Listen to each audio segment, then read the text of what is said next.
A good weekend. I wanted to go live. It's been a minute since I have, and just talk about a few things happening in my life. Um, so I've been volunteering at the movie theater where I do the film festival, and it's the same theater that does the haunted house and all that stuff. So we've been really working the Christmas stuff, the decorations there at the theater, and I gotta say, it's turning out amazing, amazing. It's there's a few shorts posted about it. Um, really proud of the work we did, um, inside and outside. I mean, outside is the entire, what do you call it? The part that extends out outside, the top, the whole ceiling is covered in um, decorations. It's I don't even know how to explain it. It's completely you barely see any of the ceiling. And how they built it was they screwed in some beams on the wall and on the ceiling, and used those beams they put up as supports, right? But then they built these frames and they put chicken wire, and the entire frame is covered in decorations. So those went up, and from there they hung ornaments. So you have this entire ceiling on the outside covered with decorations, and on top of that you have the ornaments hanging, which makes it look spectacular. And on top of the lights that we did. Hey Katie, how you doing? My internet seems kind of weird, but just talking about a few things we got done this week. I'm really proud of the music video. Oh, I'm good. Thanks for asking. Good for asking. The music video is almost done. I'm just waiting for the song to be polished, and then we'll release it. And like I promised, once I hit 1,000 subscribers, that I was going to release my latest movie that I created on this channel for free. So you can watch it. Anyone can watch it. Um, so yeah, really proud of this week. Got a lot of stuff done. Very productive. I did apply for jobs. Didn't hear back. A little disappointed because I have a strong resume. So I don't know. I don't know. I haven't heard back. So I'm gonna keep applying for jobs in the media coordinator field. Um, and something interesting happened this morning. A bit of miscommunication with the neighbor. And the neighbor, he came over. He was really nice. He made an offer. I like him. He's very tenacious. He wants his property to look perfect. And I can't blame him for that. But I'm a tree guy. One of the reasons why we got this house is because of the trees, and we have two huge trees. We have more than that, but there's two huge trees that are like over 100 years old. What's up, Juliana Quintero? Um, so uh, at first, he talked to my dad. My dad is kind of careless about these things. He's a bit of a pushover, just a little bit. But I talked to him. I was like, "There's no way you're gonna cut that tree down. Okay, it's about 100 years old or over than that." And so I told him to tell that to my neighbor. Go talk to him. So he went over there, I think yesterday or something like that. He said, "Hey, we don't want the tree cut." Okay, so we made agreement that the only thing he was going to cut was the branches that were hanging over his property. But we should have made it clear that you didn't have permission to come up and climb the tree and cut it, pretty much there close to the tree trunk. So I woke up to sounds of chainsaws, and I wanted to make sure. What's up? What is that? Nailer BLX. Uh, So a bit of miscommunication there. So I woke up to the people that take care of trees. They were in the yard, up in the tree. They've already cut two huge limbs off the tree, and maybe even more than that. I don't know. And so I was pretty mad. I was mad, but I wasn't. I'm not the kind of person that's gonna like you know cause trouble or backlash, revenge, nothing like that. It was done is done. I told them to stop. Like that's it. That's all you get. You've already taken enough. So they got down, and then there's some dead branches that they want to take care of. Okay, that's fine. My dad wanted the tree up front to be trimmed a little because the leaves were, I don't know what I would say, that they were kind of, you walk and it's like touching your head. So okay, okay, so a nice compromise, right? A nice compromise. But he came over and he talked and he offered me $1,000 to cut down the tree. Very tenacious fellow, and he was even suggesting to go as far as moving the trailer. I wouldn't necessarily be all against that, but the trees, it's not coming down. Okay, the tree's not coming down. Like I said, one of the reasons why we picked this property was because of the trees. So we have these two beautiful trees, enormous trees, and then on the other adjacent side, the neighbor also has two enormous trees. That's kind of close to our yard. And then there's two more trees down the line that we have. They're not as big, but so it's very beautiful, luscious. The animals come by. The squirrels. I love the squirrels. I love the birds that come through. You know, big fan. Big fan of nature. I like being outside underneath the trees. I don't know. Some people even say brings you peace. It can it can help you centered. It can help you even re-energize. So I'm a big tree fan. Okay. So, I'm sure he was disappointed that, he couldn't get the tree down, but he said that the main reason he wanted that tree cut down was because that it created shade in his backyard and it affected his lawn. And I'm just like in my head, just like, wow, really?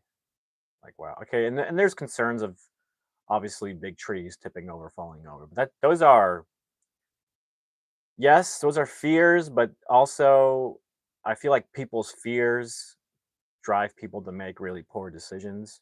So I'm not a fear-based person. I don't make decisions based on fear. Um, I think I mean, we've been here like for 20 years, okay, and we only had one little incident. We had lightning strike a huge piece of the tree that fell off, and it landed right between. I mean, there's only like, I would say there's like 6 feet of space between the fence and my trailer, and it landed right between there. It landed right between the trailer and the fence. So I mean, we got lucky, but I'm not gonna cut down the tree just because one fell down. And what are the chances of more of them falling down and it getting struck by lightning again? Very small chance of it happening again. So and my trailer, this trailer I'm in right now, most of the branches from the tree go right over the ceiling, right? You would think I would be the most fearful of it, especially for a trailer, but I'm not. I'm not fearful of it at all. I like that it's near the trees. I like that it's got the shade from the trees. When it gets really hot outside, it gets super hot in here. So I have to have like two ACs running to cool this place down for like normal temperatures. And like I said, I like looking out the window and seeing birds and squirrels. I mean, they come right to the window. So I like that, and I like that the tree is filled with these squirrel nests. A big fan of nature. Um, if it was on his property, he would have cut it down without hesitation, no doubt. Um, but luckily it's not. So I know for him, he's probably kind of disappointed, but I mean, each their own, I guess. I would have been heartbroken if the tree came down. You know what I'm saying? I would have been completely heartbroken. So, but he was a nice man. A nice man, well put together, tenacious. I like him, no hard feelings. But I thought it was funny though that he was offering, you know, he was offering the cutting service, but on top of that, he was offering $1,000 to cut it down. And and in my mind, you could offer me $1,000,000 and I would still turn it down. Okay, there's some things that are, depending on the person, more important than $1,000,000. Okay, and I'm not, like I said, I don't really care. There's a lot more things I find more important than money. And in this situation, that tree is more important than money. So, you know, and there's worse things in life. There's worse things. I mean, you can get sick with something deadly, and I'll tell you right now, your lawn and tree and house are not going to matter. Not that much. They're going to be the least of your problems. So there's always worse things in life than having a tree. You know, and I understand people who are very meticulous about their house, their lawn, and all this stuff. But and he went on about the presentation of the houses and the neighborhood. And look, I get all that, but in my opinion, especially our neighborhood, which is called Woodland Hills, it's not called Treeless Hills. It's the trees that make the neighborhood. You know, and here in Tulsa, there's a lot of neighborhoods that have a lot of trees. It's just one of those things where it's just how it is. And there's obviously neighborhoods that don't have trees at all.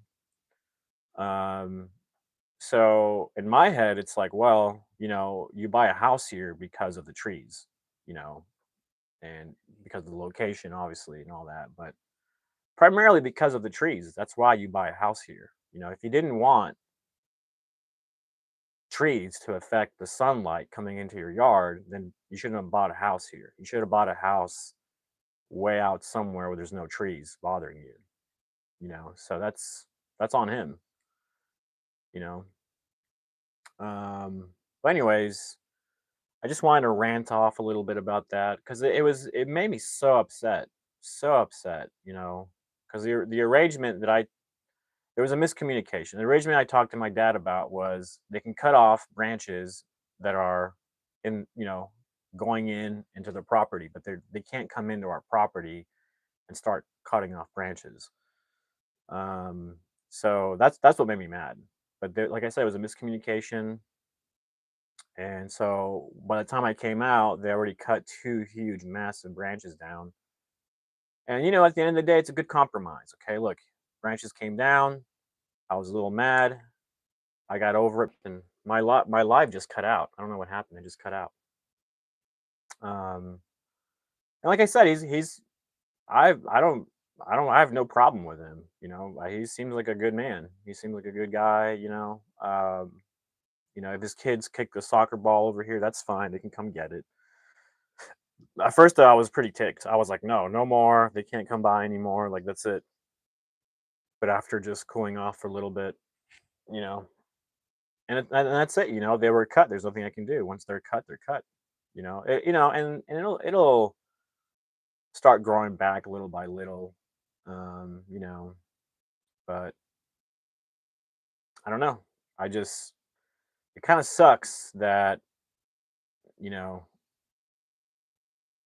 that he's that kind of person. You know what I'm saying? He cares more about his lawn than he does about a tree. It just sucks that my other neighbors have no issues with trees. That they love the trees. So it just sucks that that's the attitude our neighbor has. But each their own. There's nothing you can do about that. But it is what it is. What got done got done. It was a good compromise. And yeah, it's just kind of with the whole cutting the branches off, it came to a limit where I was like, okay, you got what you wanted, that's enough. That's all you get to take from the tree. Okay, you caught two huge branches, like massive branches. Okay, and okay, that should make you happy enough. Then he went on saying, well, it doesn't look good. So he offered to cut more off the tree. He even offered to cut the branches over my trailer. I was like, no, you're done. That's it. You're done. Hey, Bronco guy, what's up, man? I did a little short on international cars a couple days ago. No kidding. Oh man, jealous. This guy's jealous. That's pretty cool, man. That is pretty cool. Did you buy it like beat up? You got to like work on it, or did you buy it like ready to go? You know, those are the questions at hand. Real Lynn Owens Davidson. Hey, can we see you're sick? Okay. How that's a really funny comment. Ridiculous. Nice, nice, nice. What color? That's an easy fix, right? That should be an easy fix for you. What color is this beautiful Bronco?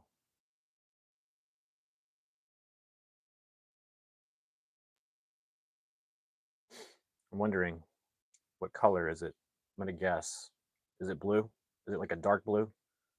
Or you let me know. But yeah, I hope everyone's having a good Sunday. Copper. Oh, snazzy. That is snazzy. I wouldn't have guessed that. Dang, that's pretty cool. That's like, yeah, that makes sense. 90s. I can totally see it. Yeah, that's pretty cool. Real Lynn Owens Davidson says, "Shut up." Ah, that's hilarious. Yeah, I mean, he can be mean if he wants. It doesn't bother me. I find it hilarious. They're like, what do you call it when people roast people?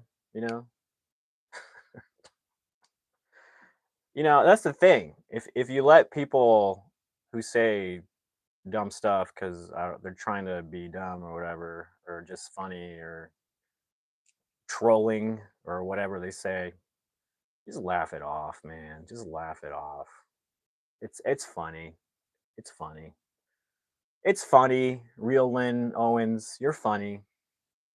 So how's your day going, real Lynn Owens? Just trolling around. I had somebody once say it was like their birthday. It was like their brother's birthday, and they wanted me to give a shout out to what is it, Gabe? Gabe owners. Yeah, yeah. I'm a little too smart for that one. Gay boners, yeah. Funny joke. We get it. We get it. Um, it's no biggie. But congrats, man. Congrats on the Bronco. That's pretty cool. Pretty cool. Pretty cool. Anyways, I got nothing, guys. I got nothing. I just came here to chit chat. Just kind of telling you it was bothering me today with the whole cutting of the tree and all that. So put a stop to that pretty quickly. Um, anyways, I got nothing. I got nothing for you. Seriously, I got nothing. I'm probably gonna go back inside and relax for a bit. Unless anybody wants to comment a topic we can talk about. I know I try to cut back on vaping, which I did. I cut back a lot in vaping, but I started up again a little bit. It's a really hard habit to break. Um, Music video will be posted pretty soon, maybe in a week or two, possibly. Like I said, I just got to finish for the song to be polished. Finalize the artist is finalizing the vocals on it, and once it's done, we'll be posting the music video. Pretty proud of that. Took us about 2 months to work on like pretty much like a weekday at a time, one weekday a week essentially. Um, but anyways, I'm reading a book called The Guide to Going Viral. Pretty interesting. I posted my live readings. If you go to my live section, you can, if you're interested, you can check those out. I read them chapter by chapter. Right now we're on chapter 5, and we're gonna start back up Monday. It'll be 6 o'clock p.m. Central Standard Time, and I'll start reading chapter 5 out loud, and I'll do sections at a time and finish the book. It's the last book of the year I'm reading. 22 books in total this year. Not too bad. I feel educated. But anyways, like I said, I'd say, I mean, I pretty much talked about what I want to talk about. But if anybody wants to comment below, start a conversation, we can do that. Otherwise, I got nothing for you. I got this book that I wrote. You can find it on Amazon. It's called Dialogues, Oklahoma Independent Cinema. You can buy yourself a copy if you want some insights of different actors, producers, filmmakers, directors. I interviewed 14 of them. Kind of like I want like the best of the best here in town. That was took me 2 years to do.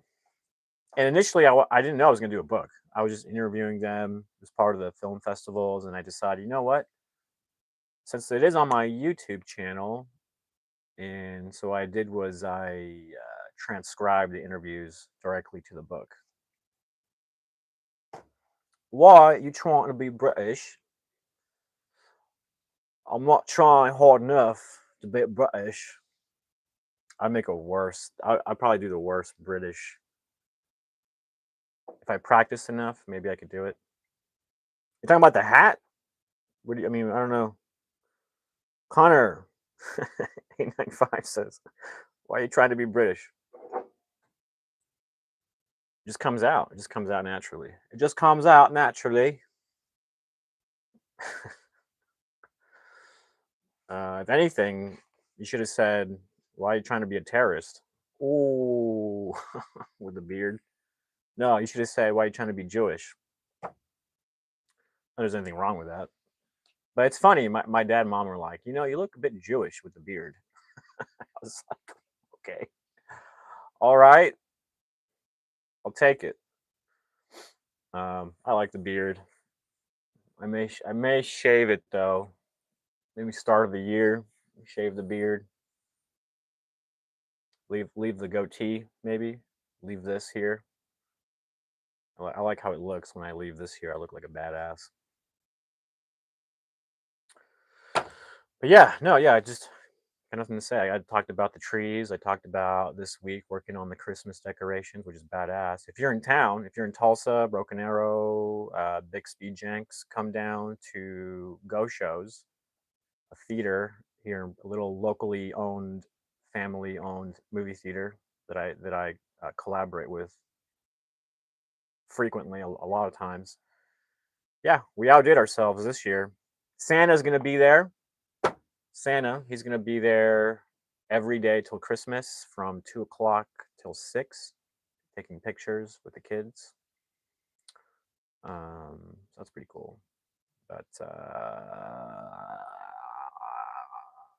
got nothing to say. I got nothing to say. I don't like reporting on politics or news or anything like that. So I don't do that. We don't do that here. We don't do none of that nonsense. I mean, it's not nonsense, but we just don't do it here.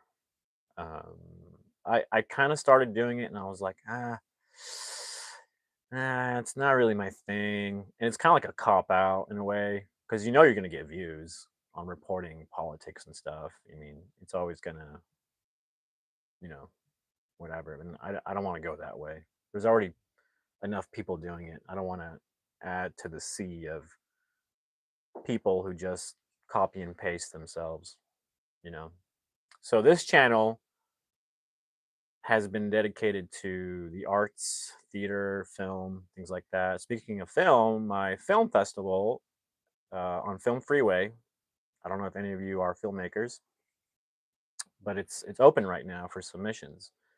If you go to filmfreeway.com, you will see Stay Gold Film Festival, and I'm taking submissions. The regular deadline is December 24th, so like Christmas time. But I'm excited for that. I'm excited for the film festival next year. It'll be in May in the same local theater that I collaborate with. we it's a give and take thing, you know. Like I give my time, volunteer, and I would even do it just because I actually enjoy it a lot. But you know, I give my time, and in return, I'm able to do the festival basically for free. So that's not a bad deal. That's not why I do it though, because I really enjoy their company. The owner is a really great man. He's a good man. He's a very entrepreneurial person. I like what he does. You know, he's a good role model. He's a good role model, and he's a beast. He's a beast. The things he's done and created, I mean, it's on another level. I mean, he turned that single-handedly turned that theater that was dying into something that's like flourishing. You know, with all the events that he does, you know, the theaters weren't packing out, so he converted one theater into an art room, which is spectacular. He changed one room to the comedy club, live bands play there, you know, karaoke, that type of thing. He built a bar, a couple of bars in the area. He built an escape room. He built a smash room. He built an axe throwing room. You know, everything that he did is just superb. What he did, you know, and he just that place is flourishing. People are coming in, you know, packing out some of the events, musical events and comedy events, and just it's spectacular what he did, you know, and he's fighting. He's fighting a good fight to keep that place open, you know, and his business is going. And he did something really cool, which was he had a few different shops. He had like one different shop for the axe throwing, and so what he did is he closed that and put it in the theater, which was a smart move. You know, it's going to save him money in the long run. He had another shop for like the mini golf and stuff like that. He put it inside the theater, so he condensed all his businesses to one location, which was smart, which was very smart. He had a different location for the smash room, you know. He had all these different locations, and it was killing him. It was killing him. So he cut, you know, he condensed everything to the theater, which was it made the theater spectacular. I mean, you still have the movie theaters. He even has one room where they do church service with live music and everything. But there's one giant theater that they use for movies. There's another theater they use for movies. What else?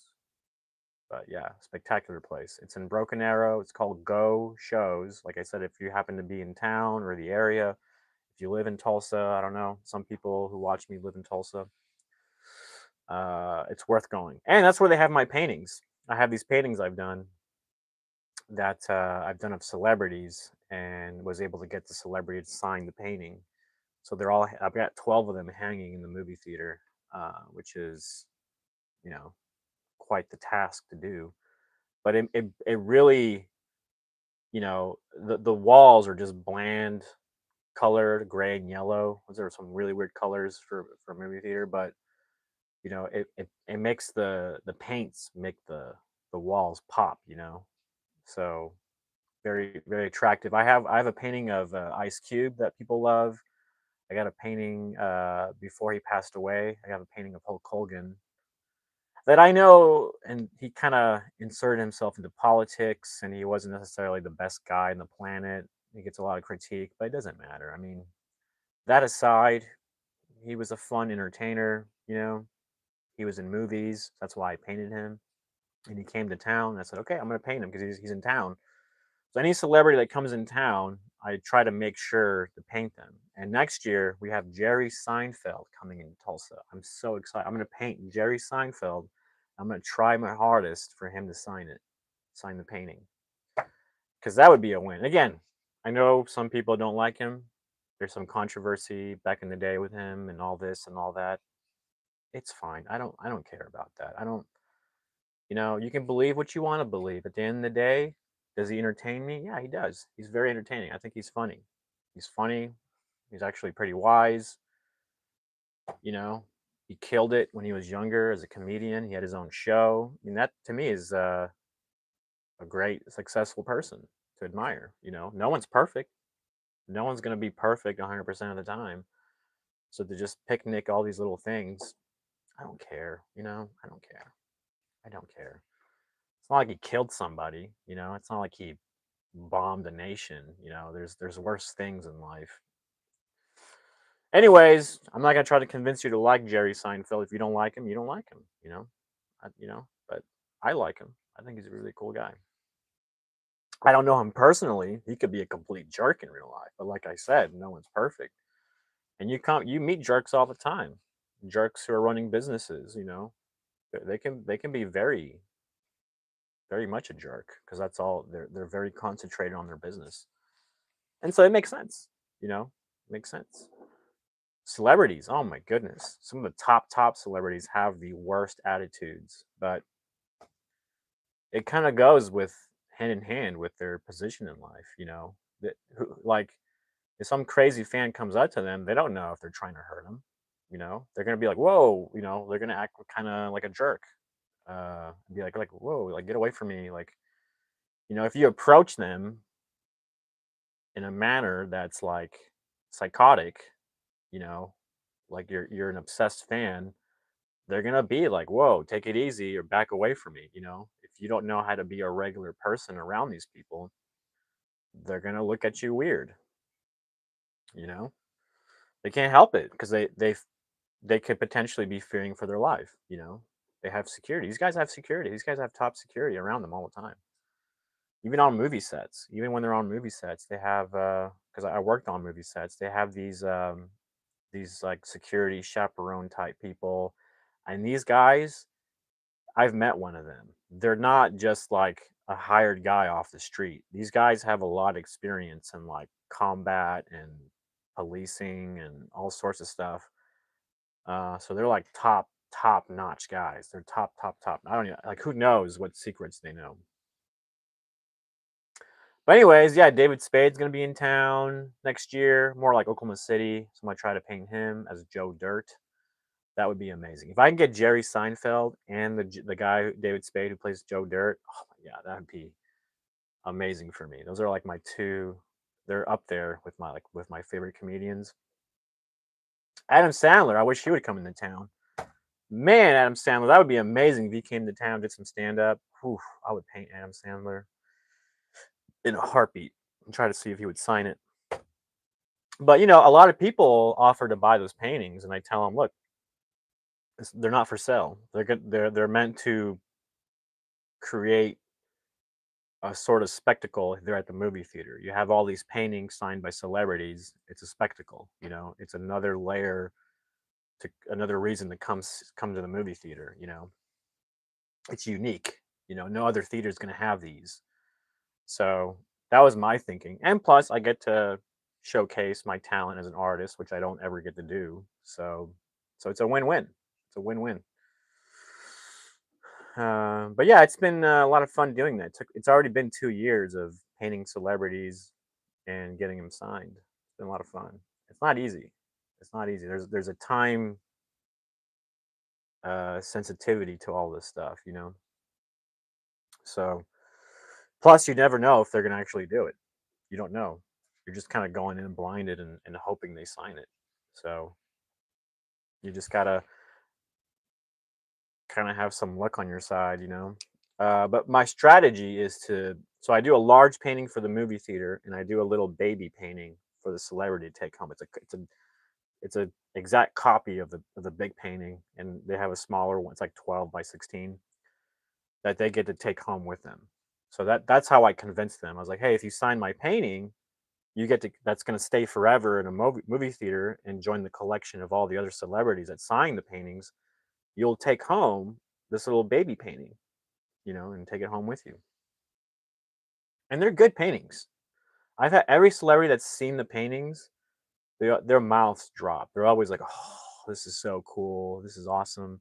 The last guy I did was the guy I went to a Comic Con thing here in Oklahoma, and it was the guy who was in Lord of the Rings.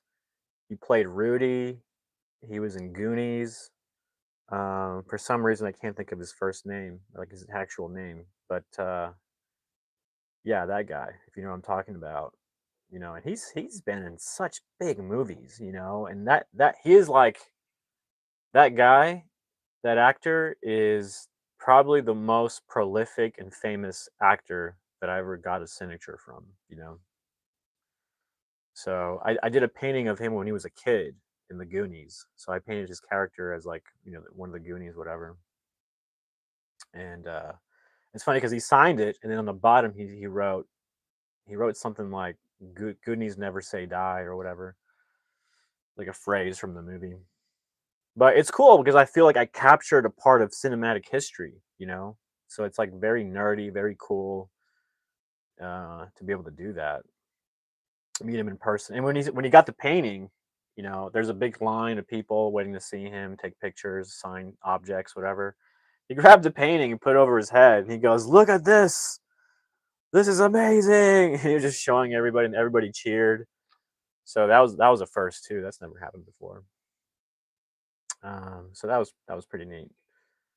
Who else? I got Polly Shore. Is that his name? Polly Shore. Polly Shore. I think that's his name. I got Andy Dick to sign one. I got Chris Kattan to sign a painting. Um, I got David. What's his name? David Kushner. Kushner, I think he's the guy in Anchorman with the white cowboy hat, and he goes whammy. That guy. I got him to sign a painting. There's an actress in town who lives in Tulsa who was in a famous TV show. Um, what was it? I wasn't into it, obviously, because it was like a girls' show, but I don't remember the name.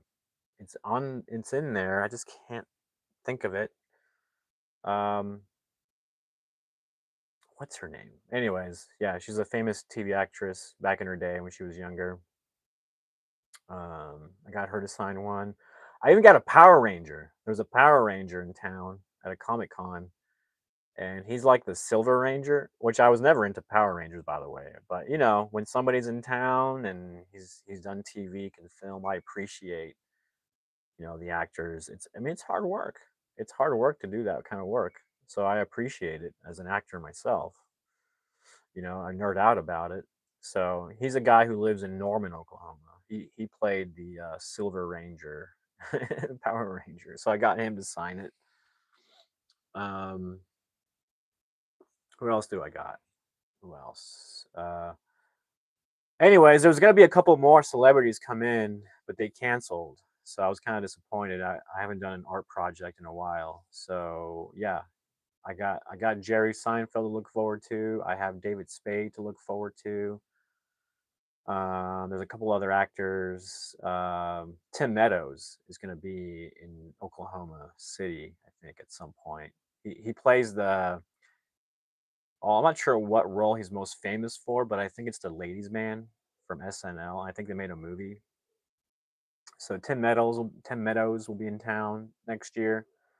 There's the guy from The Office. There's the black guy from The Office who he plays this character where he works in the loading dock place, and just kind of looks at what's his name, Michael Scott, like an idiot most of the time. So that guy's going to be in town doing stand up next year. So hoping to do those guys. I can't remember his name. It's like Michael something or other. But yeah. So I'm hoping, yeah, I got 4 paintings to do next year possibly.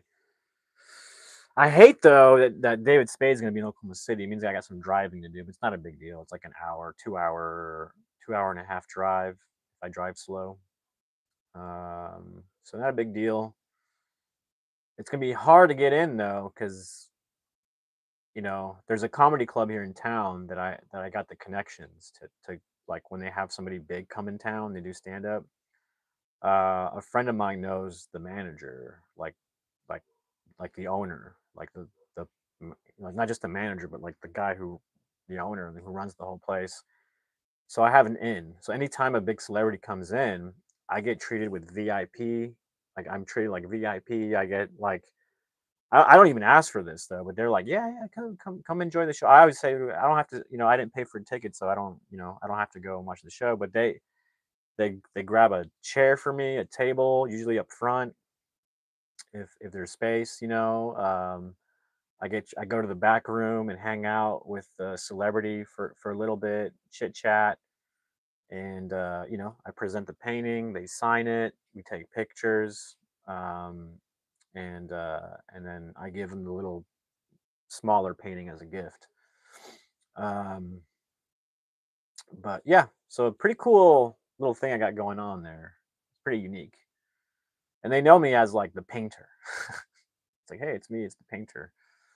So they know who I am. I've been doing it for a long time. I want to catch other shows though, so I'm not there just to catch the celebrities. I want to show more support and actually head over there doing some of their more local events, and other comedians. Because I feel like I should. They've given me so much that I feel like I should show a little more support going out there and whatnot. Um, but anyways, yeah, that's a fun thing to do. But yeah, well, I think yeah. So what else? What else? I've been doing movie reviews. I've done 9 movie reviews so far. It's a lot of fun. The reason I like doing them is kind of some of it's personal.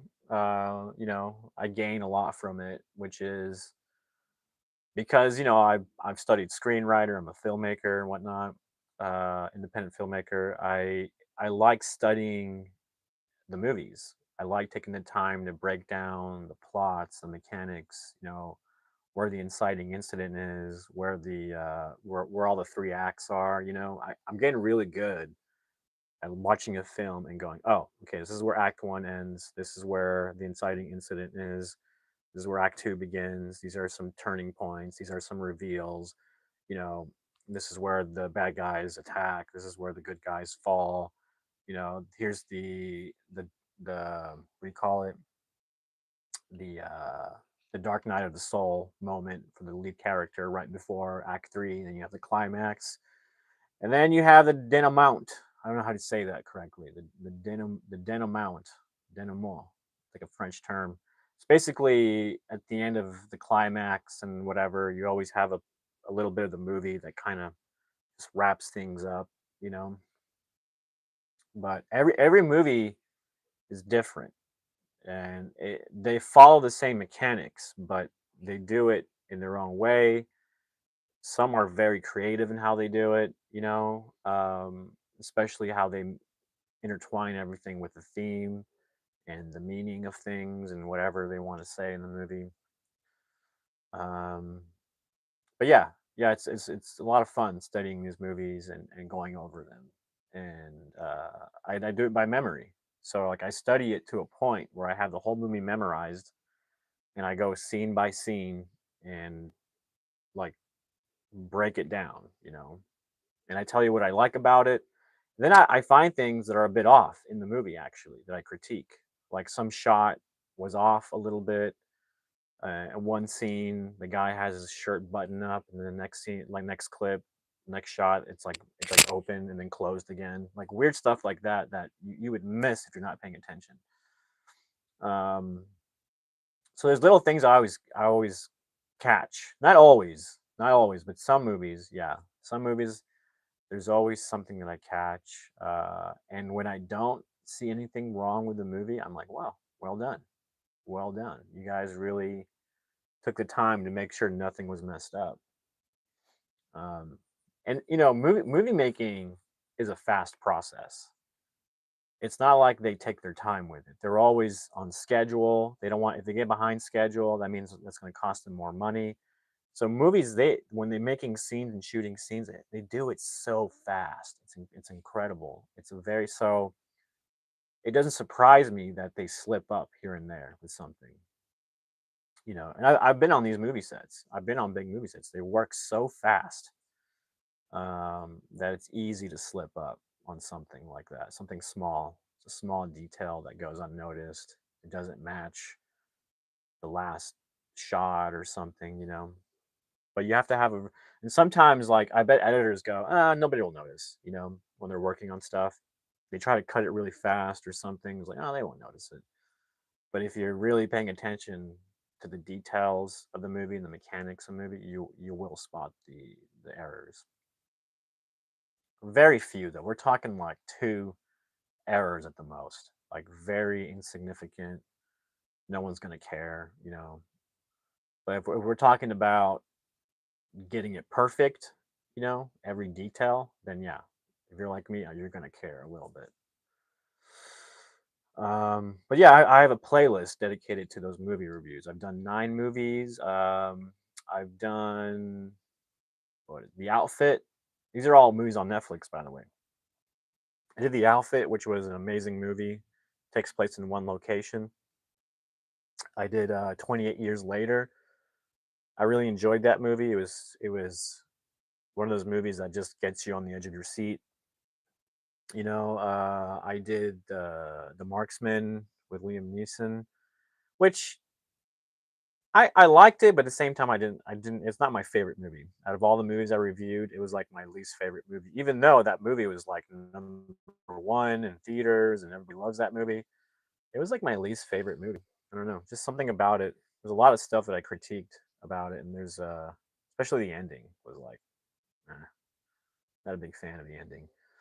But it felt more like a TV made for TV movie, if you ask me. The Marksman. But I like Liam Neeson. He brought it. He carried the whole movie on his shoulders. That's for sure. Um, and it has some good messages in there and whatnot. Let's see, what else did I do? I did The Fat Man, starring Mel Gibson, where he plays Santa Claus. That's a hilarious movie. That is a movie that I did not expect someone like Mel Gibson would do. It's pretty funny. It's got a lot of dark humor. They make Santa Claus seem really down to earth and kind of realistic in a sense. So I enjoyed that aspect of it. Um, very creative, really creative what they did with the Fat Man. I did one on The Vacation, starring Ed Helms from The Office. Really funny. It's like an older movie, but it's so funny. It's still a really funny movie. It's hilarious. Definitely laughing out loud for reals watching that movie. Um, what else did I do? I did some other ones. Oh, I did the Doctor Sleep. Uh, that movie, the sequel to The Shining. I thought that movie was really good. That movie was really well done. Very creative, very interesting. A very good sequel to a movie. Very Stephen King. I thought it was really really good.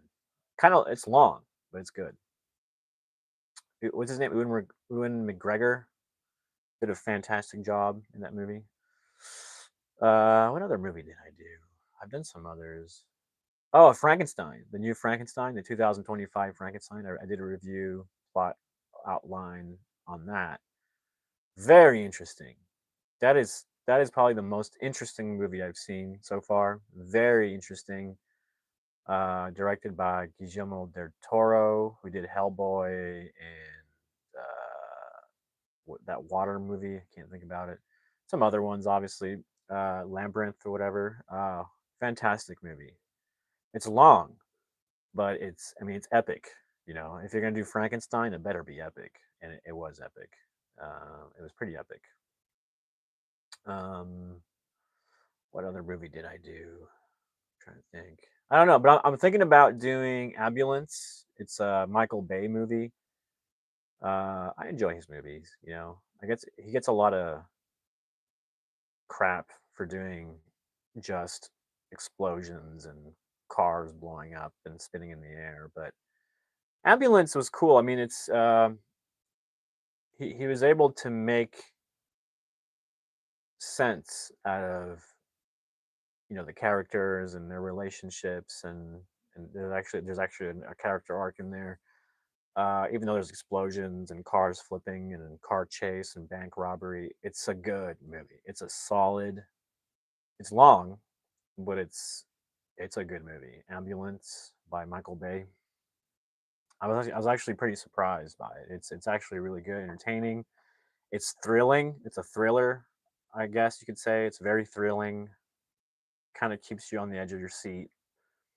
Um, but not like 28 years later. 28 years later really will get you on the edge of your seat for sure, especially with zombies and whatnot. But as far as a bank bank robber movie, it's like one of the best ones I've ever seen. It's really good. It's called Ambulance. I'm thinking about reviewing that one next. I may do that sometime next week. There's some good movies coming out. There's one called Caught Stealing, with a guy who played Elvis. That looks really interesting. I may do a review on that one. Um, I'm not sure what else and yeah. Netflix is getting flooded with a bunch of movies. Troll 2 just came out on Netflix, which I liked the first one.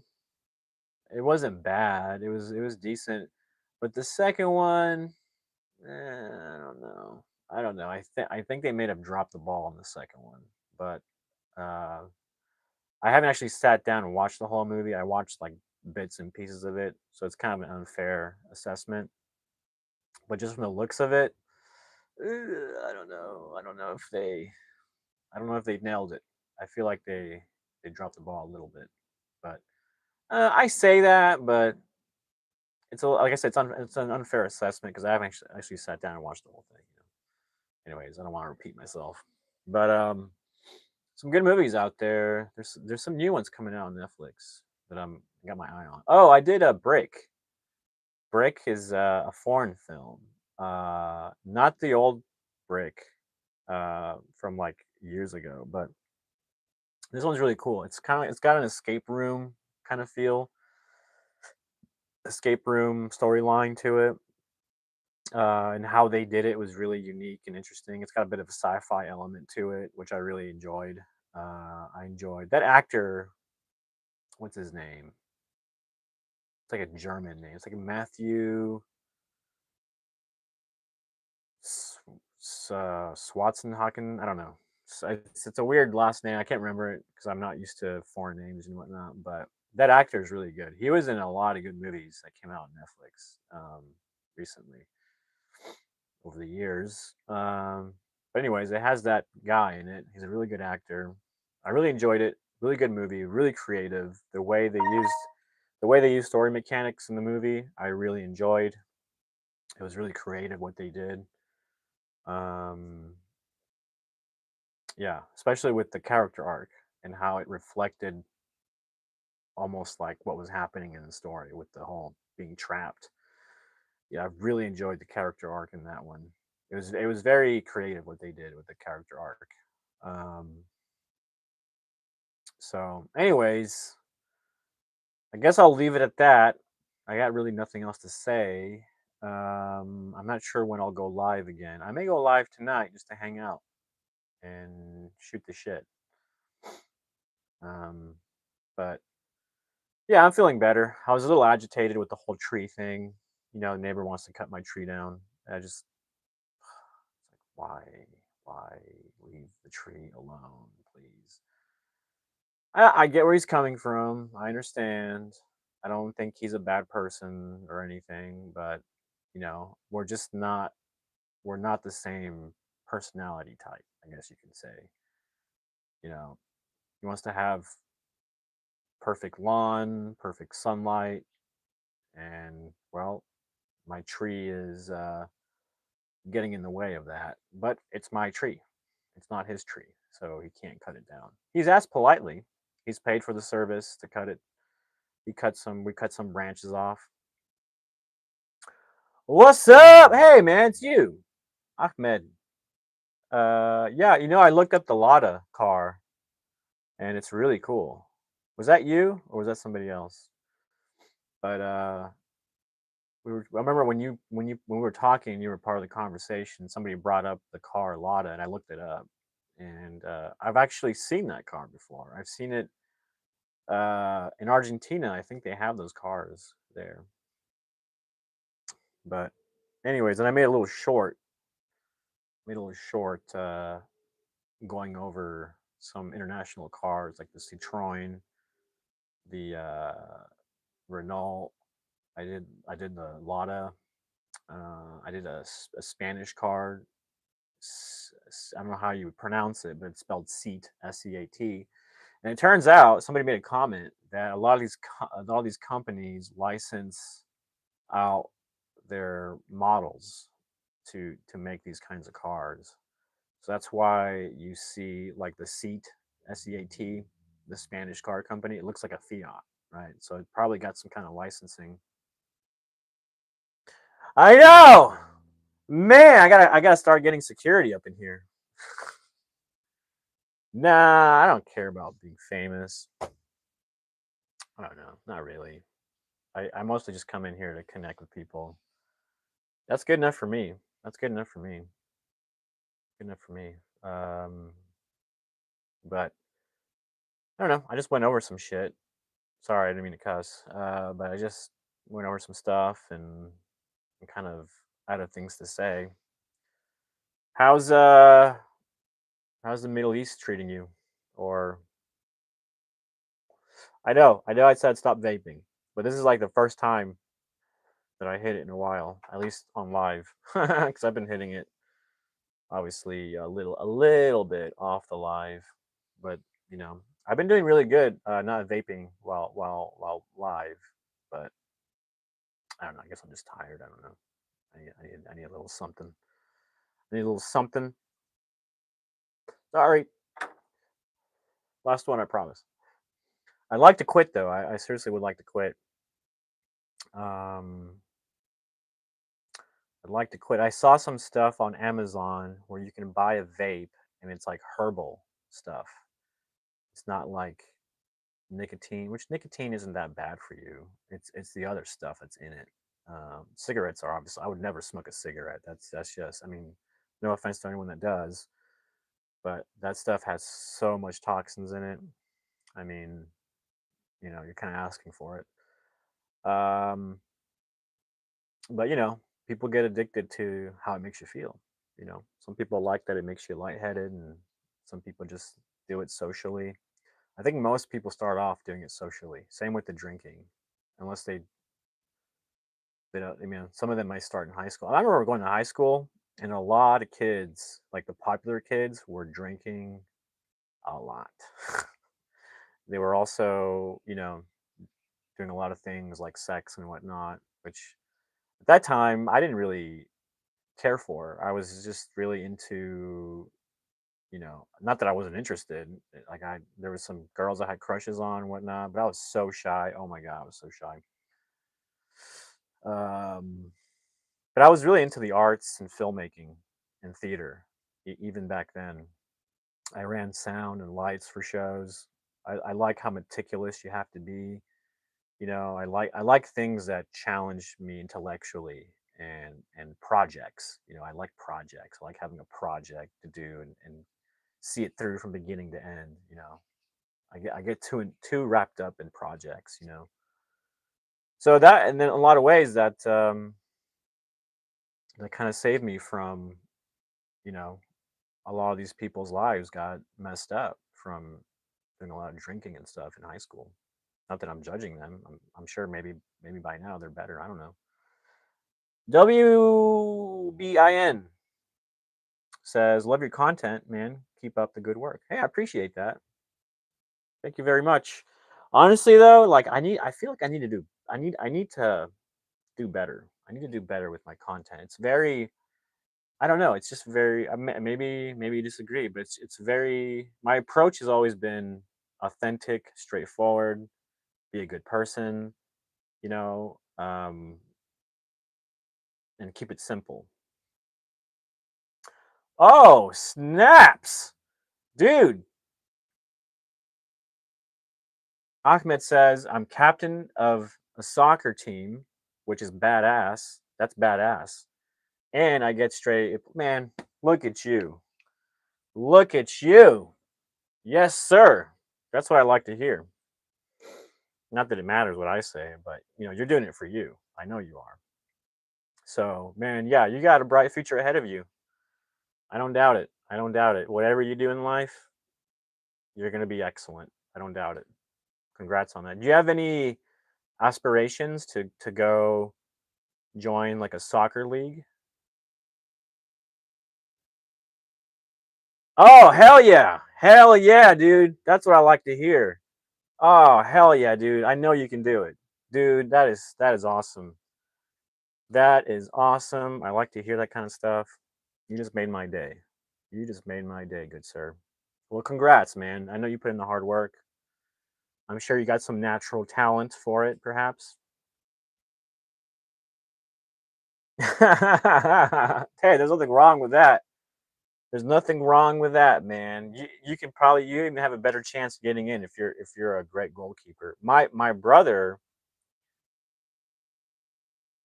48 clean sheets. 46 clean sheets, boy.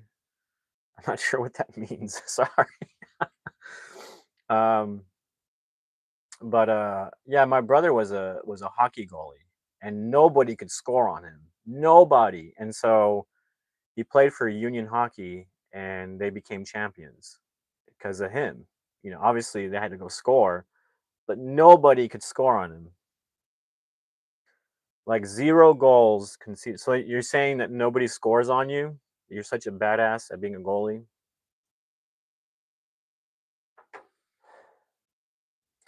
That my brother was like that, and he took the team to being champions at ice hockey here at high school. And he got, I don't know if he was invited or went to like an NHL training camp. But funny enough for him, he didn't follow that path. He became a priest. He had a calling, he said. He went to school. He got his bachelor's in chemical engineering. So he's a brilliant kid, my brother. Became a priest. He's in Rome right now, doing excellent work out there, I'm sure. Yeah, like the ice hockey things. It was very popular. We used to play roller hockey out in the streets in Miami, Florida. Funny enough, like the hottest place ever, right, to play hockey. But it was really popular. Mighty Ducks, the movie Mighty Ducks was a thing, which made it even more popular. Um, so yeah, he was always a goalie. He was always a goalie. He always wanted to be a goalie. He played roller hockey as a goalie, and that's how he got really good at it. Then he joined the ice hockey team here in Tulsa. They have again, not a place where you would think, oh, ice hockey, Tulsa, but they have ice hockey here. They have the team, the Oilers. It's fun to play. That's the thing, man. That's the question for the ages. He didn't go pro because he wanted to be a priest. Of all things, he wanted to be a priest. So no one can be mad at him for that. I mean, sure, he's very devoted to the Lord. He's one of the most upright people you will ever come across. Intelligent. He had to sacrifice a lot, but your brother's the opposite. Well, I'm the opposite of my brother, but although I'm all about you know God and all that, and you know, I mean, I'm not trying to be controversial because it might be different for your religion, and I don't, I'm not here to judge which one's better or worse. But I believe in Jesus and all that. It wasn't until like a year ago that I was like, yeah, yeah, he's real. He's real in my mind. But each their own. Each their own. I don't like to get into that stuff. I think it should just, again, you could disagree, but just try to keep it personal. I don't try to convince other people to be this over that. But yeah, I'm a bit of the black sheep of the family. I'm the black sheep of the family. A little bit. Um, yeah, well, I don't know if you know. I mean, we live in different parts of the world, so I can probably understand that we probably have different beliefs, which is fine. Totally cool with me. I'm not gonna. But yeah, there's the Son of God became flesh, um, and he was here. He was here to teach us and warn us about the evils of the world and sinning. And how to be proper, and all that. So that's a whole discussion we don't have to get into. But I don't, you know, all that, you know. The great Uncle Mino sounds kind of Italian. He says, "I found out God's last name." Well, let us know. Let us know. And I'm not uh, I didn't study theology or anything. I'm not the best person to ask these questions, but I do believe in it. I finally came around to it. I had some personal experiences that, and everyone says this. You ever, what does it say? It says, "Don't be angry or anything, but like that stupid child of God." But I'm not gonna look. That doesn't make me angry, brother. If you want to call it stupid, that's on you, man. That's your belief. That's everything. That's fine. That's fine, man. The great Uncle Mino says, "It's damn it." That's a good joke. Hey, I walked right into that one. I walked right into that one. You know. Yeah. Wouldn't that be his first name though? Oh, no, you're right. That would be his last name. Yeah, and the joke. Yeah, that's good. You got me. You got me. I walked right into that one. No, of course not, man. I'm not gonna be angry or upset. Like I said, everyone can believe what they want. You know. Um, it's up to the person. But I had some very personal experiences where, uh, again, this might sound stupid to you, but Jesus showed up for me. He showed up for me, and I saw him, and now I believe him. It's that simple. If he shows up in front of you, you're gonna believe him. So that's why I believe him now. I struggled all my life, whether or not it was real or fake or stupid or just a fairy tale or just part of a religion which has a greater scheme to control people. Which it might be abused in that way, but it doesn't make him not real. And you don't have to believe me. That's fine. You don't have to believe me. I mean, the devil could do worse things, than disguise himself as Jesus Christ. And I believe he does.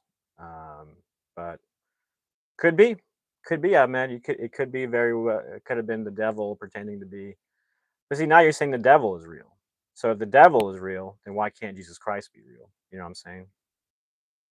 Yeah, I'm not going to get into it because you know I'm not going to get into it with you, my man, because we have contrary beliefs and we're going to be like this. And I don't want to be like that with you. You know what I'm saying? And believe me, there's a lot I can say about the Quran. Believe me, I can say a lot that's written in there that's really like, are you kidding me? But again, I'm not going to get into it. I'm not going to get into. Yeah, a lot of people say the devil wrote the Quran. So it goes both ways. Did you ask yourself that? Allah, the angel name of Lucifer is Hallel. Very close. Very close. Hallel, right, is a word you guys use for permission or something. All the angels have the L, right? Michael, what's Raphael, and the devil, Lucifer, known as Hallel, is. I'm not gonna get into it though. I'm not gonna get into it with you. I'm not gonna get into it. We're not gonna fight over this, okay? We're not gonna fight over this. I'm not gonna insult your religion. I'm not gonna do it. I'm not gonna do it. I've already said enough that probably is insulting. And I don't want to be that person. I'm not gonna do it. I'm not gonna do it. You have every right to believe what you want to believe. If you want to just read the Quran your whole life and not read the Bible, that's fine. Okay, fair enough. I can accept that. I can accept. I don't really know you, so that's good. I'm glad to hear that. Actually, that's reassuring, my friend, because I never want to fight over religion or call someone's religion stupid or I don't want to do that. But conversation, okay, okay. If that's what you want to talk about, again, I'm not an expert in these things, and like I said, you don't have to believe me, and I'm sure nobody will. But Jesus came to me, uh, not in a dream. He literally came to me, and then when I was uh, all freaked out by it, um, I was talking to my friend. She thought I was crazy. We went to the lake, and I saw an angelic figure in the clouds. Now I couldn't say if it was just the way the sun was hitting the cloud or if it was an angel or what. But there was a figure bright as the sun walking on the clouds. I saw it with my own eyes. I didn't get camera footage of it. I should have, but those experiences are the experiences that converted me 100%. 100, no, no doubt in my mind. There's no doubt. Again, you could be right. Yeah, yeah, I hear that. I hear that a lot actually. That AI uh, is uh, is going to be very detrimental. But they said that about the nuclear bombs, and we're still alive. You know, at least some of us. Japan got the worst of it. Sad to say, that was a horrific thing the U.S. did to Japan. But a lot of people say it saved lives in the long run. But how do you make those decisions? I don't know. Who makes those decisions, man? It's crazy. That's just crazy to me. But who knows? We'll get all blown up because of AI. Who knows? Terminator, right? Terminator 2. Yeah, they say I hear that a lot. A lot of people will lose their jobs because of AI. Um, but the counter argument is every time there's a revolution in the industry, jobs are always lost and new ones are created. So things are always shifting. It's a little unfair, but life is unfair. You know, you have to work at things. I mean, you're an A plus student. You're the a top notch goalie. That takes work. If you don't do the work, you don't get the things in life. It's just that simple. French are in the house. Watch out, everybody. Frencher in the house. How's it going, Frencher? I'm gonna go live Monday. I'm gonna go live Monday and read chapter 5 at 6 o'clock my time. So if you're too busy, I understand. But you've been very um, interested in the book. Seems like so. I don't know. You're welcome to join me tomorrow at 6 o'clock, and we'll read chapter 5, which looks really interesting. Oh, no biggie. Yeah, man. School. Don't apologize. Don't apologize, my man. School. You could do your school. Absolutely. That comes first right now. Man, he looked like a bright light. He looked pure. Um, it was a pure light, and it was such a strong light. I had my eyes closed, and I could see him. And it's almost like I don't know if you believe in this stuff, but it was like I could see him with my third eye. Okay, this is gonna sound ridiculous. That's why I don't talk about it. This is gonna sound ridiculous, but you did bring it up. I brought it up a little bit, but it was an overwhelming feeling. I dropped to my knees. It was such an overwhelming feeling, the presence, that I was weeping because of my sins, my past sins, and I asked for forgiveness. I'm not a terrible person, but I do sin, and so I like I knew at that moment, I knew my ancestors can see me. I knew, you know, there he was, this presence, this light, and I knew it was him. I knew it was him. He didn't look like anything. He just looked like pure light. It's not like the beard, He didn't look like that. He just looked like pure light, and I just knew it was him. There wasn't anything spoken. There wasn't anything spoken, but my heart, it's like I just started understanding things. It was really weird.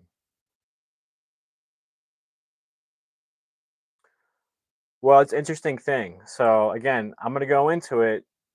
Again, it might sound crazy. You might think I'm lying. Again, there's no way for me to prove it. So, but it did happen.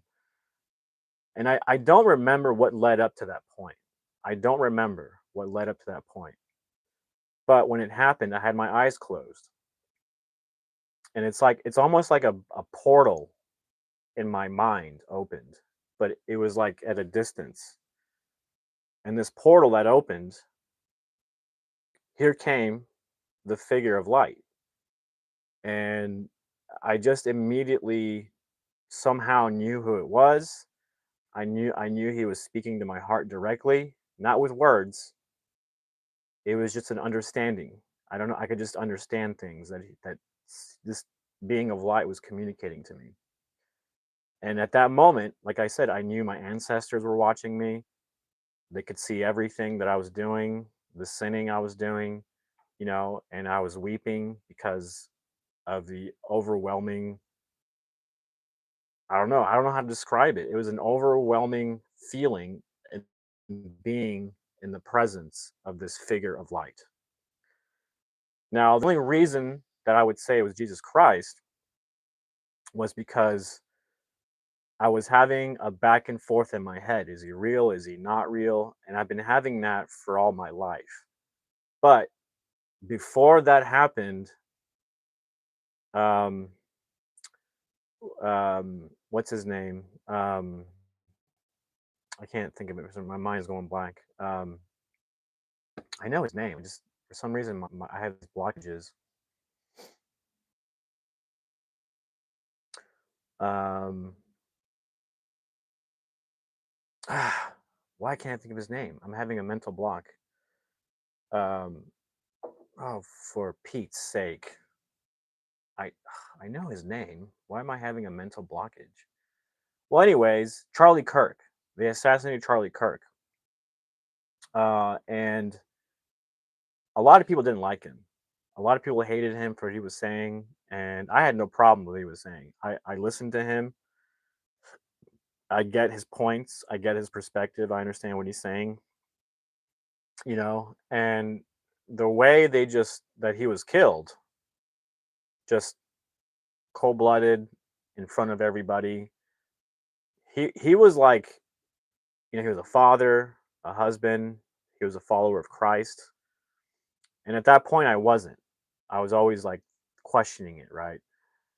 And when he passed away, it had a huge effect on me. Like it made me really sad. I actually cried for Charlie Kirk. And I don't really cry. I don't do that. But he was such a good man. He did not deserve to die. He was like the best of the best, and he was creating a movement of youth who wanted to be proper in life, and he was convincing them, and he had a lot of followers, right? And I could see why a lot of people would hate him. Um, but I started watching his videos, like, and then like 2 weeks later they kill him, right? He gets assassinated, and I had such a like, why him? He was one of the good ones, at least in my mind. For a lot of people, he was a horrible person, but I didn't see him as that. I saw him as a really good, decent human being. And then I started questioning more about Jesus. And not only that, I never understood the phrase, he died for our sins. I could never understand that phrase. I never understood it. It never made sense to me. No one could explain it to me. They just said, yeah, he just died for your sins. Like, what is there not to understand? I'm like, I don't know. I don't get it. I don't get it. So that was my biggest issue. And then after Charlie Kirk's assassination, I understood why Jesus had to die, at least in that way. Because after Charlie died, a lot of people started converting to being Christian. A lot of young people were going to church. And I thought, oh, I get it now. I get it. He was martyred. And that affects people. It gets the news out. It's news that travels, right? It's like some people didn't know who Charlie Kirk was until he was assassinated, and then they found out who he was. The same with Jesus, right? He only had 12 followers, and then word got out that people didn't like him because he was saying he wasn't really. I guess did he say it or just people were like, yeah, he's saying that he's the son of God and that's blasphemous and that and this and that, which a lot of people do today.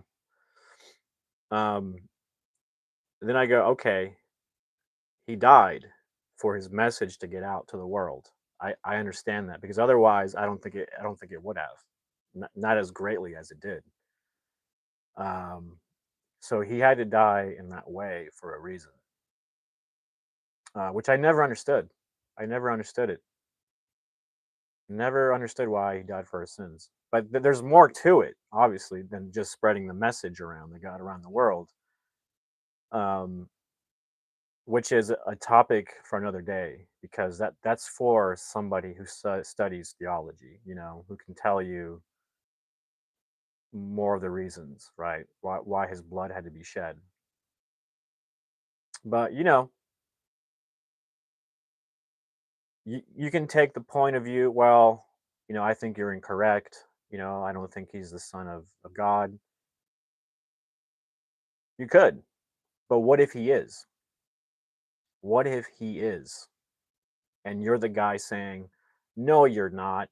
That's blasphemous. You're denying him. What if what if he is and you're denying him? Think about that. Think about that one. I mean, if we're just speaking and having a conversation, that question alone is like, holy crap. Would you want to be against the Son of God if he is real? You know,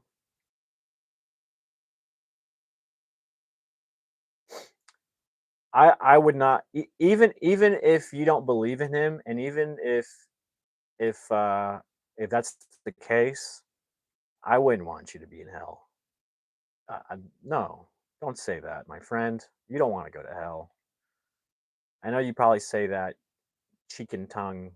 What do you have? What's that expression? Kind of like an expression, but I wouldn't want you to go to hell. Come on. Well, that's fine. You know, that's fine. Sure, that's your position, and there's there's respect for that. I can respect somebody who has their religion and they're loyal to it. Yeah, absolutely, absolutely. But I would have to say my loyalty is to the Creator, right? God, and His Son, His only begotten Son.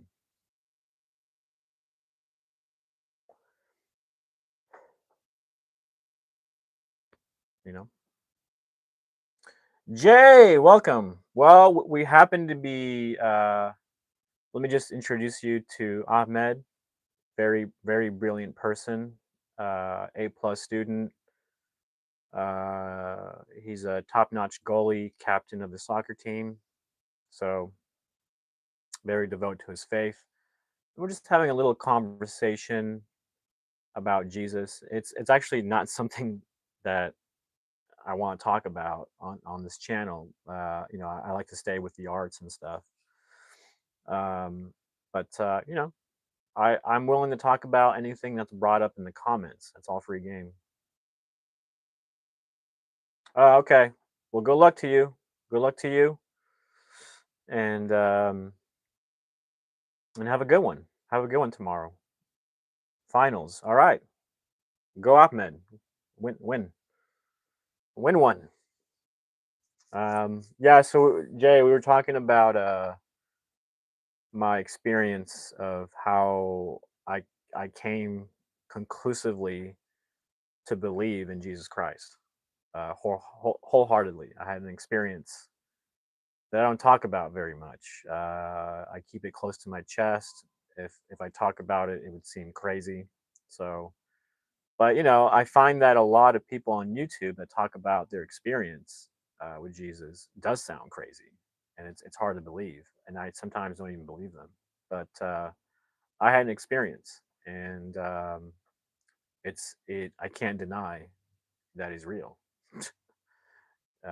He's 100% real, and not only that, you have the Shroud of Turin, which is a very interesting piece of evidence of his existence. It's impossible to refute his existence with the Shroud of Turin.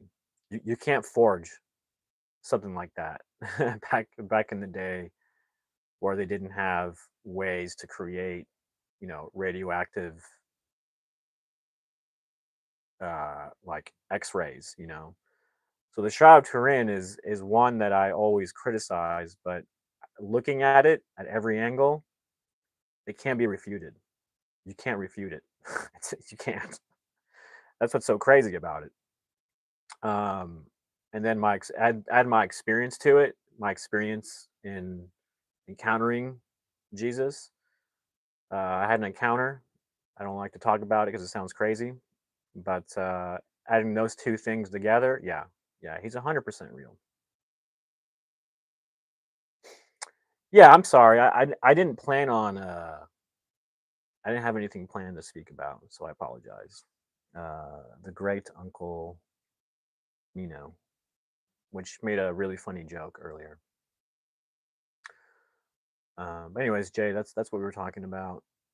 Um, but yeah, it's been an hour, 30 minutes or so. That's way too long. I usually go about an hour, so I apologize. So I'm gonna wrap it up. Unless Jay, you want to talk about something, or the great uncle Mino. Which, by the way, where are you from? The great uncle Mino. Where are you from? Where are you from? That's a fair critique, by the way. That's a fair critique. I'm not the best. Not that I'm trying to be a podcaster, but most of the time I just come out here and hang out and make crack jokes. I got a little serious there with Ahmed.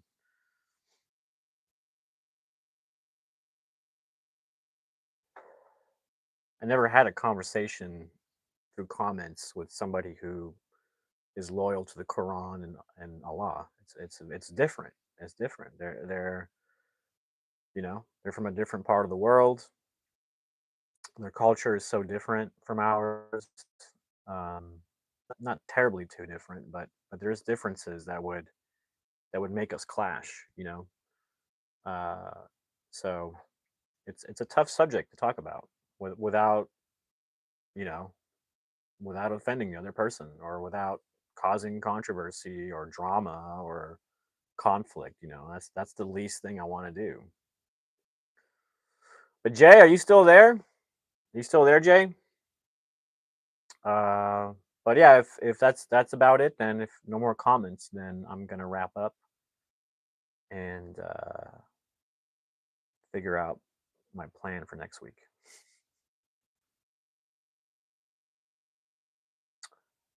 Yeah, I don't know.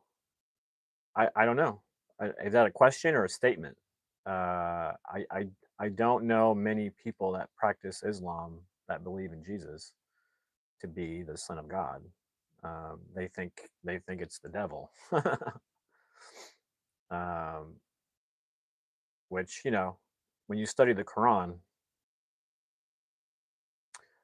yeah, yeah, I think you're right. I think Muslims do think that he was just a prophet. So I don't know. I don't know much about Islam to to fully say that's what it is. I mean, I think everybody, every all Christians have a different take on things, right? Not everyone agrees on everything. So I think it's the same with Muslims, right? When it comes to Islam, it's like they have their own take on it. So I think some people think it's Satan, and some people think, yeah, he was just a prophet. You know, But I don't know. Not everyone takes away the same things from the Quran or from the Bible. You think people would, but you know, it's always going to be different. A little bit, minuscule difference. Um, but yeah, that's a tough subject for a lot of people. I mean, Ahmed was telling me how loyal he is to Allah and the Quran, and if you look into the Quran, it's messed up, but how you can't help it if you're brought up since child, about Allah and the Quran, and you don't know any different. Of course you're going to be super loyal to that. But look at it from a third perspective. If you look at the Quran, it's messed up. It's more of a book of war strategy than anything else, and conquest. Not just that, but some of the ethics in the book are pretty horrible. Like, you know, the Quran teaches you to have slaves and treat Jews horribly, and like take their wives and tax them, and yeah, they got Sharia law. Again, I'm no expert. I'm just some topics that I heard off on YouTube. They're very devoted to it too. They're very devoted. Now, there's some things I can agree on.